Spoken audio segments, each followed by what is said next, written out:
Alright, the Cray Cross Epic novels have ended, with Rorowa gained his final form with the Regalis piece. So let's begin. But first, we got a bunch of glitter orders. Going by the nation order, we start off with the Dragon Empire Memories of Awakuyuki, which is a normal order fox art, so Tamiora, and its ability is that you play if your Vanguard is Tamiora. You put this to Soul, and then look at top 7 cards of your deck to choose up to one card that is not Sentinel, that is either Rarumi, Rarami, or Stealth from among them, reveal it and put it in your hand, of course, shuffle your deck. Free search and free soul charge, which is of course going to be very good for the deck. With the second skill, Act Drop, if your Vanguard is at least grade 3, cost Energy Boss 3, find this card, choose a Fox card with different name for drop, and put it to your hand. Lets you search, lets you recycle, just overall pretty good. Probably not going to replace Broken Toys, but it does have its uses. And into the Chaos one, Temptation of the Beginnings, which is a grade 2 Blitz order, and you play if your Vanguard is Chaos, while you have at least 13 cards with different names in Soul. And you can also play this from Soul. Too bad this doesn't count as a unit though, but the skill is choose one of your units being attacked and it gets plus 15k power in the end of the battle. And yes, this card goes to the drop zone right after, so keep that one in mind if you play from Soul. But using something like a Soul Guard is pretty nice. With the other ability being Count, when revealed from your deck or put to the Soul by the ability of Chaos, it can be treated as a normal unit, which can be very helpful. It's just too bad when you put the Soul part, it has to be from Chaos's ability, but it is overall helpful support. And then to Eva, Pass Up Captivity, which is of course also a research set order, and you play it if your Vanguard is Glittered Eva. So the skill is Auto Order Zone once per turn. When your glitter unit is placed on Vanguard or Rearguard, aka when you ride the new Poison Eva or call Obskadid, you may give that unit plus 5k power in the end of turn.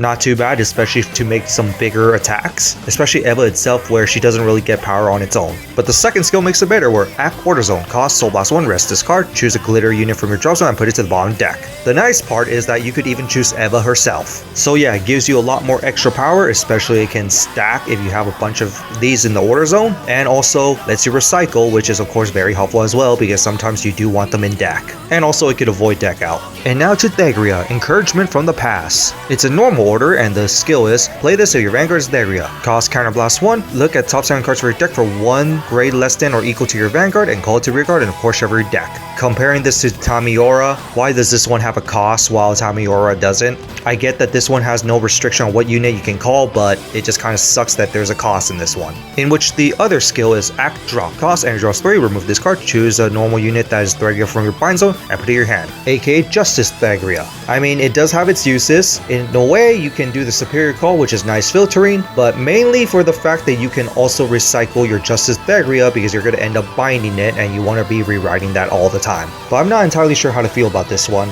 other than that you can now play an Order Engine in Thegria as well. And now to Rorowa, Flourishing Hope, which is a normal order and you play if your Vanguard is Rorowa. You put this as Soul to look at the top 7 cards of your deck to choose up to one glitter unit from among them, reveal it, and of course put it to your hand. And of course shuffle your deck. Basically it's like Tamiora and Thegria, but it's free and also doesn't have a second skill. In fact, this is the only one without a second skill. But it does help with adding some consistency to the deck, even though you do technically have a set order that can search up directly for your Riddlina, although the nice part is that this can also search up Roroa. But you do have the advantage of the early game as well, especially at grade 2, so it is personal preferences here. And now it's finally time to evolve Momoke into Wing That Break the Shell Momoke. Still a Dragon Empire and Stokea, and it's a grade 2 with 10k power and the skill is Count. This card cannot be called to Rearguard other than by this unit's ability. And if it's called on Rearguard, it's also treated as a token that is Momoke, which is of course very important because there's a lot of cards that interact with the Momoke token, so just having those things in this card is just nice. With the second ability of Act, Hand, or Drop, if you have at least a grade 3 Vanguard, cost retire a Momoke token that's grade 0 and call this to Rearguard. The obvious idea here is to just fully grow the baby Momoke, but the nice part is that you can actually get this from the drop zone as well, just in case even if this card gets retired. And then the third skill, Auto, when placed on Rearguard during turn, cost retire one of your other Rearguards, and then choose one of your opponent's Rearguards and retire it. Nice removable option here, and that's pretty nice. Something that Rorowa never has. And then finally, the Glitter ability for Rorowa, where Count Rearguard, if you have a form of Riddlina in the same column as this unit and you do not have another Momoke, this unit can attack from the back row, and if your opponent's Vanguard is at least grade 3, plus 10k. So it's similar to the original Momoke where it can attack from the back row, but the original Momoke, which is the token,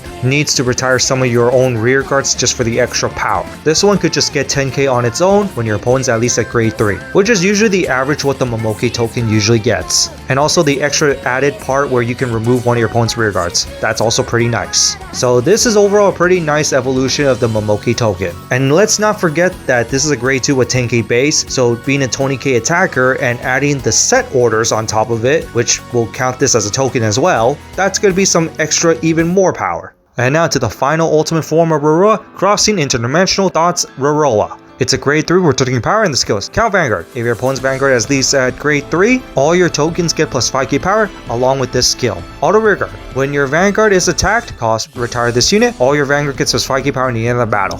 Basically upgrade to the original Roroa because the original Roroa only gives the 5k extra power by retiring the token, but this one actually gives them an extra 5k power buff, which could actually be changing numbers. And speaking of improvement, the second skill is also improvement, where Act Vanguard once per turn costs Energy Blast 3, draw a card, and call 2 plant tokens. Yes, instead of using Soul, you're using Energy. Yes, you're calling one less, but you're drawing a card, which might actually be better in many cases because sometimes you don't want that many tokens and sometimes you have too much rear guard, so that's another reason. But just these two skills alone is already a huge improvement to the first form Roroa. But it has a final skill that makes it even better and basically replaces all the other forms of Roroa altogether as your new main grade 3, where Act Vanguard once per turn choose a glitter unit from your rear guard or soul, that could even be the Roroa from soul, and put it to the bottom of your deck. And then perform one of the following abilities based on the chosen card. And yes, the ride deck one can also be chosen as well, and that's just going to go back to the ride deck. So if you choose a Roroa, choose one of your opponent's rear guards and put it to the bottom deck. If you chose a Riddlina, search your deck or drop zone for up to one unit card with grade less than or equal to that card and call it to rear guard. And if you search your deck, first shuffle it. And of course it has the glitter, which is now more important than usual. Basically, it's a new form of Roroa that has a more extended form of multi-attack. The first and second skill is just meant for you to set up, especially the first skill adding a defensive option while also being a little bit offensive by giving your tokens even more power. And extra draw power is always very nice, especially alternating costs for a deck that doesn't even use energy. But the third skill, if you do the Riddlina part, where you use the grade 3 Riddlina to attack, and then you just use the skill to call the grade 2 Riddlina, and while you have another copy of grade 3 Riddlina in your hand, you could just use the grade 2 to attack, and then after that superior call the grade 3 Riddlina on top of it. So instead of that big combo of 5 attacks, you are now getting 6 attacks. And that can be quite huge. Especially with that new form of Momoke, it could actually be a huge power buff for the grade 2 Riddlina as well. And grade 3 Riddlina will by default get at least 10k. So overall, cool new addition to Roroa, and definitely say worth being a final form of Roroa. The only thing I don't like is that the previous form of Roroas are now irrelevant. It would be nice if this one actually counted as his original form so you could at least use the set 11 Roroa as well, but it's unfortunate. I knew it wasn't really going to happen considering that this is final form ultimate Roroa, so it would be nice if you could actually combine some skills, like if this one gets an extra crit as well. But still overall pretty good. And now finally to the thing that everyone was looking for, Fire Regalis, which is a grade 3 normal order, and of course it's Regalis piece, so you can only play one of these in a deck, and you can only have one of these in a deck. It doesn't have an order ability, but it has another ability where you cannot play this card, but you activate it by act hand drop, remove this card, and then look at top 5 cards of your deck to choose up to one card from among them, reveal the chosen card. If you choose not to reveal, you shuffle your deck and draw a card, but if you reveal the card, if it was a glitter card, you put it to your hand. If it's a card that's grade less than or equal to your Vanguard, you call it to rear guard. This is overall pretty decent, especially for those glitter decks. Now the only question is this worth running compared to some of the other Regalis piece? For the glitter decks, I think this will be just a staple. And then here's the secret rare, and next week for Dokkovan we got Chronoscommand. I am excited for that. So that's it for the new Fire Regalis along with the new Rorowa and Momoke. What do you guys think of it? Overall, just cool stuff. Final form of Rorowa, gaining the ultimate form, and of course not the other heroes, is a little unfortunate, but in a way it makes sense since Rorowa is the hero of the story. A little disappointed that some of the old forms are now irrelevant because of this, or they don't infuse some of the old forms into this one, like basically the set 11 one. But in that, it is actually pretty good. Plays offense and defense, and also gives you even more attacks. But in that, that's it for this, and see you next time.